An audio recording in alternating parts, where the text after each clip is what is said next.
I'm going to tell her who did it. All right, today we're going to start off with, hopefully, review. Kind of like a review day from Algebra 1, and that is simplifying radicals. Do you remember simplifying radicals in algebra, I hope?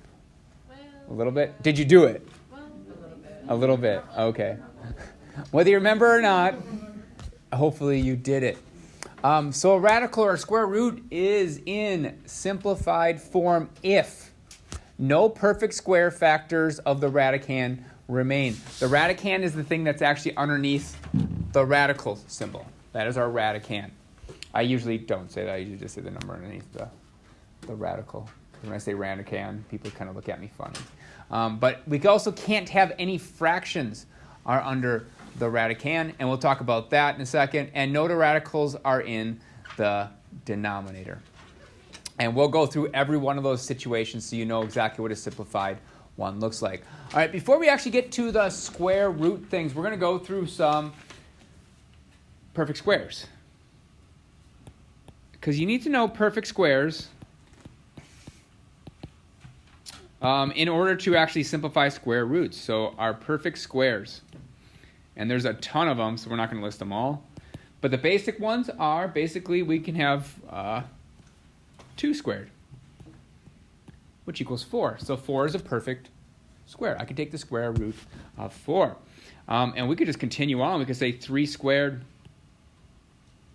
is going to equal 27.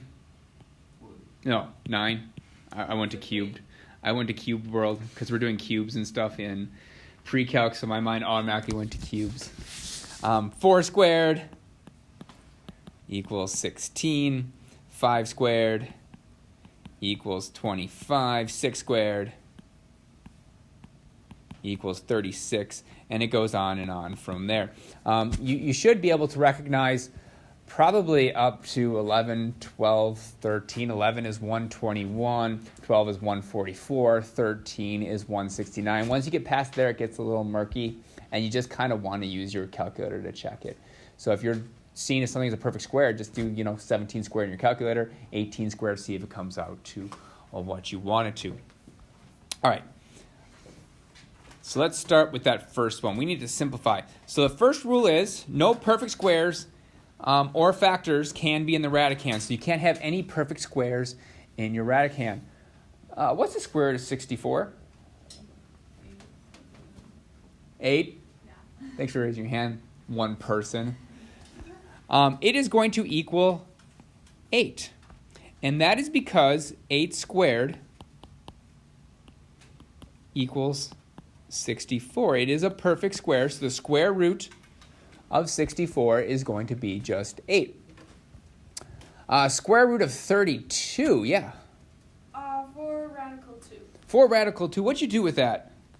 Well, what happens is that 32 is not a perfect square. Mm-hmm. So you have to take out a factor from it. So you do 4 square root of 4 times square root of 8. Yeah, perfect. So square root of 32, I'm going to break it one step further. I know you did it 100% right. You explained it 100% right. I'm just going to, for this one, I'm going to break it into, so we can break this into 16 times 2. Because what Sabrina realized is 16 is a perfect square, right? So I'm looking for perfect squares that are going to go evenly into 32. Well, Sabrina went right to the fact that, well, I can break that apart into 16 times radical 2. So you can break them apart and you can push them together. So if I had square root of 16 times square root of 2, you can push them together to give you back out square root of 32, but that's not simplified. Simplifying is breaking apart and simplifying what we can. Now we have square root of 16. Yes? Can you do 27 times 8, under and then... 27 times 8. Or wait, sorry, I'm thinking of the, sorry, I thought we were doing the next one. Oh, no. Sorry. And here's one thing that's different than algebra, because we're in geometry, right? We're in worlds where we have triangles and stuff. In algebra, what would I say the square root of 16 is? Yes. 4. Not just 4, but and negative 4. When you take square roots, you're actually doing the... But we're not going to worry about that here. It's when you take the square root of both sides, and you'll see that. We are not going to worry about positive negatives. We're going to have to worry only about positives anyway. So we are going to have 4 times square root of 2. All right, Grace, you're going to help me out with number 3, I think, right? Yeah. I did 27 and 8. 27 times 8. Uh-huh. So square root of 27 times square root of 8. Yeah, and then I simplified that down into the square root of 9 and square root of 3, and then I simplified them all. Gotcha. So you kept breaking stuff down? Yeah. There is a bigger one that goes into 216.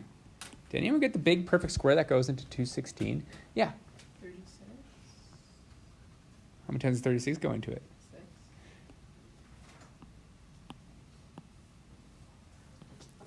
So Grace, your method would work because you just keep breaking stuff down and then you combine it. But it's sometimes easier to see if there's bigger ones that go into it. So you can quickly check. You can go 216 divided by 9. So let's go back to Grace's real quick. So you did 27 times 4 or 8. Mm-hmm.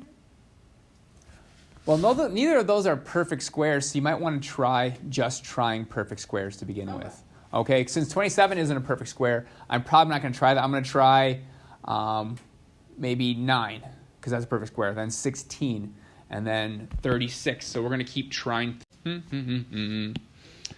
So the easier version of this would have been the 36.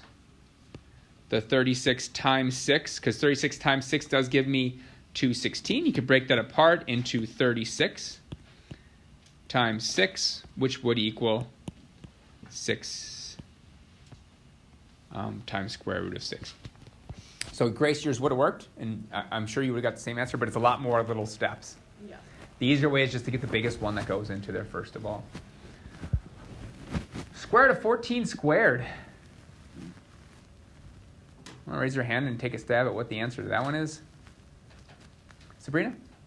I feel like you would do 14 times 14, and then square root that, and then start simplifying from there. It's actually a little easier than that.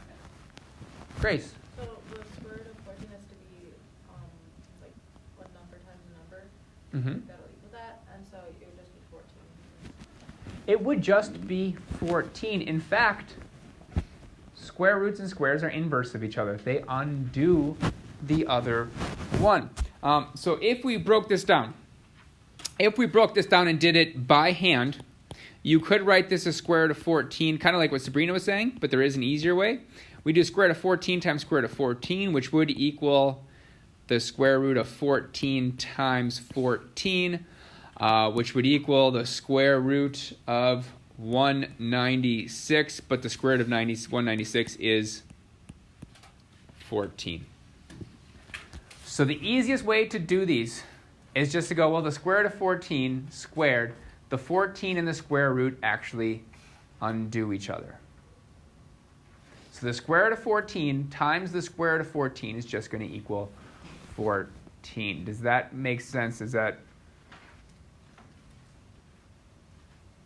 you can jump straight from here all the way here. Are we okay with that? So square roots and squares undo each other. On our next one is 5 times square root of 7. Well, that means we're going to have 5 square root of 7 times 5 square root of 7. But since it's the commutative property, we can put the 5's together and the 7's together. So we can rewrite this as 5 times 5 times square root of 7 times square root of 7.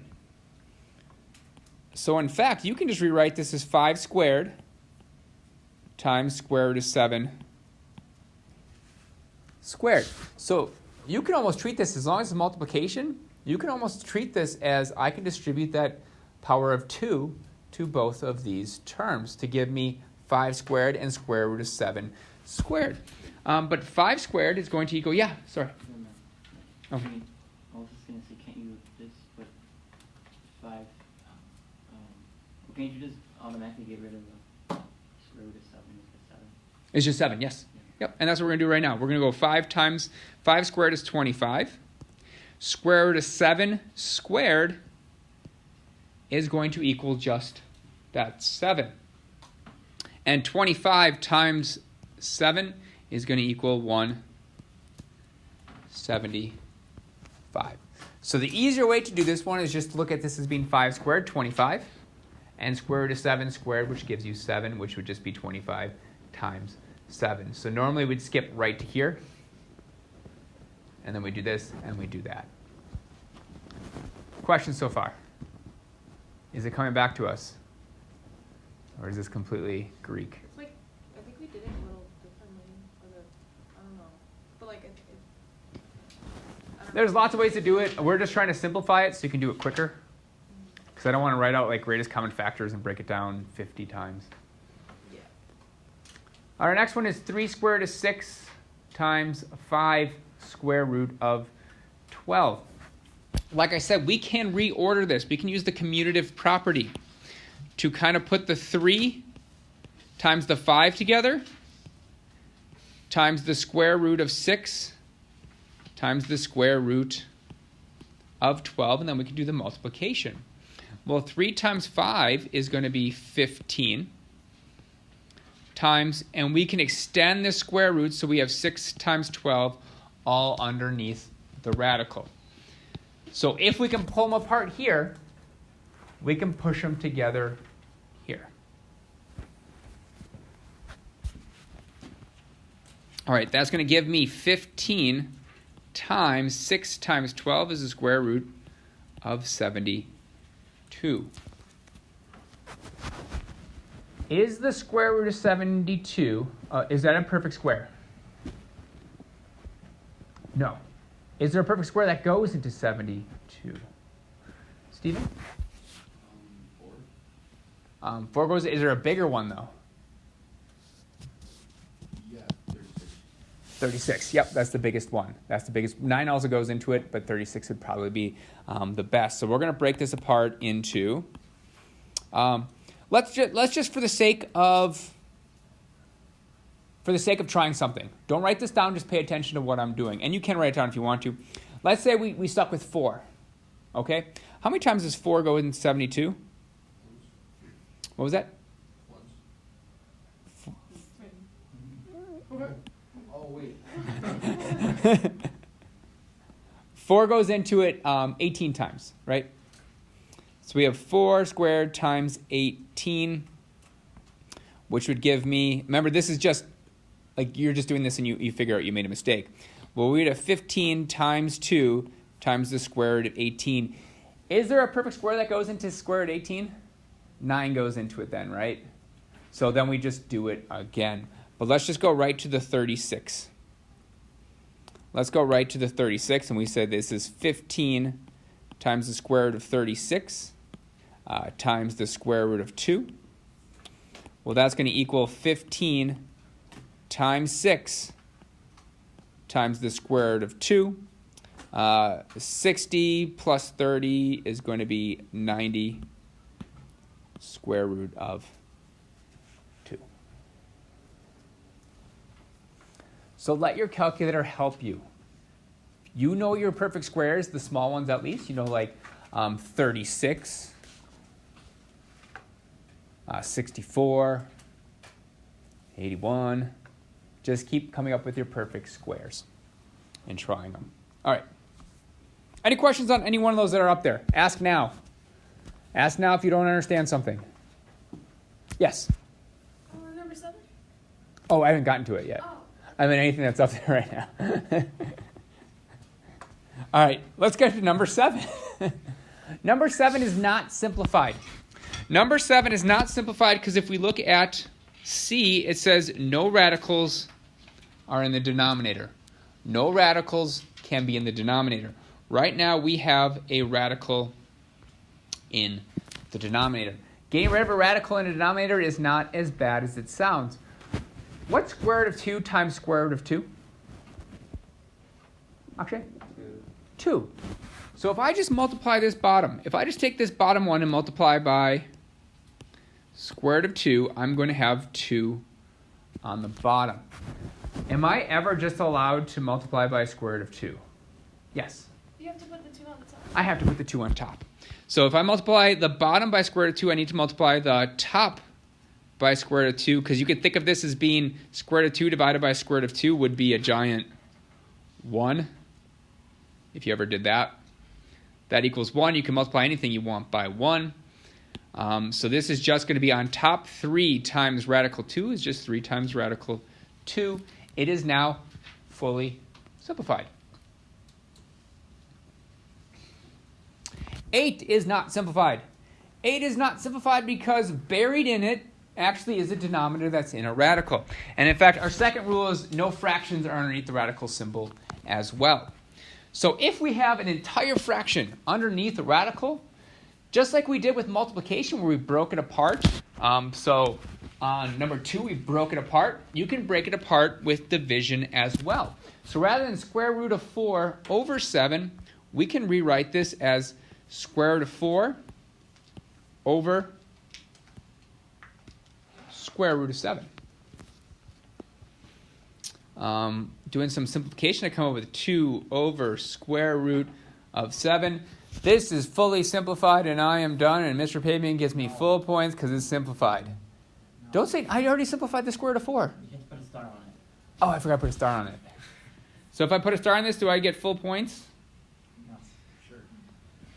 Sure. Akshay, would you take off points for this problem if I turn this into you and you're my teacher? Yeah. What did I forget to do? Your radical's still in the denominator. My radical is still in the denominator, so we need to, I'm just going to come down here and finish this off. So I have 2 over square root of 7. I got a problem because I have a square root in the radical. How do I get rid of it? I already forgot. Evan? Bottom and top by square root of 4. Yeah, multiply the bottom by square root of 7. And it means I have to multiply the top by square root of 7. So we are going to have 2 square root of 7 divided by 7. Fully simplified.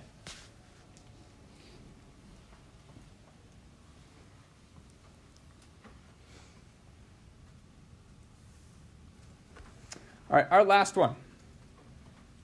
There are multiple ways to do this. What I typically do is I just get rid of the radical right off the bat that's in the denominator. There is a way to turn this into a fraction and take this as square root of 3 over 24, but I'm going to say, well, I don't want a square root in here, so I'm going to get rid of it right off the bat. So I'm just going to go ahead and multiply the bottom by square root of 24 and see what happens. Which is going to equal 4 times square root of 3 times square root of 24 all over 24. This should always look weird to you because you should never have a square root times a square root unless it's in the middle of a process, because I can push these guys together. So my next step is to actually do that multiplication. Let's do this step by step. So I would have 4 times and move a big radical where I have 3 times 24 over 24. And that's going to equal 4 times square root of 72 over 24. Lydia. We have a lot of simplification to do yet, right? How do I simplify that square root of 72? You can do 4 times 36 times the square root of 2 over 24. Yeah, say that one more time. 4 Times 36. square root of 36, right? Yes, square root of 36. Times Square root of 2. square root of 2, because 2 times 36 is that 72 all over 24. Can you keep going with me? Yes. Then you can simplify it to 4 times 6 times the square root of 6. Or wait, no. Oh, sorry. Wait.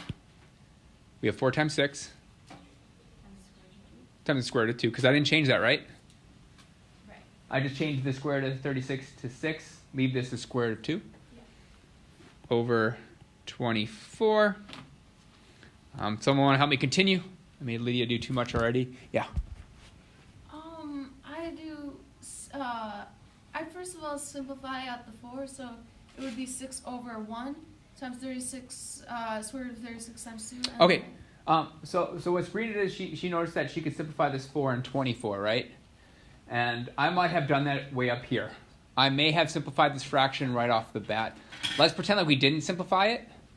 So I'm just going to do that 4 times 6. So what's 4 times 6? 24. 24? Then that would just be the square root of 2 because you can simplify those out. Mm-hmm. Because then we'd have 24 over here. These would simplify out, and these would be square root of 2. So this was one of the cases that I knew this was going to turn into 24, so I didn't simplify anything. You could have, at this step, bless you, at this step right here, you could have said, you could have simplified that 4 and 24.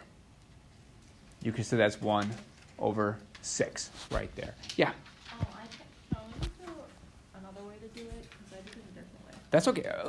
Remember when I started this off saying there's tons of ways to do this one? I'm confused about how to simplify mine. Then it probably isn't the best way to do it. Like, so what I did is I did 24 square root of 12 square root of 2, which is square root of 3, square root of 4, square root of 2, then 4 square root of 3, and then these cancel. Okay, so then you have And then- square root of 6 over... And 2 square root of 3 over 1 square root of 6, because I canceled the 2's and 4. So you'd have to multiply this top by square root of 6, top and bottom by square root of 6. Okay. So your way is going to... I'll have to go back to your way. I'll come back to you. Okay. All right. Any questions about any of these steps? So make sure on the homework you are checking these 3 things. There's no perfect square underneath your radical, and there can't be any factor of a perfect square. You also have to check to make sure there's no fractions underneath the full radical, so that is just like number 8, that's a full thing, and you can't have any denominators under a radical sign. All right, homework.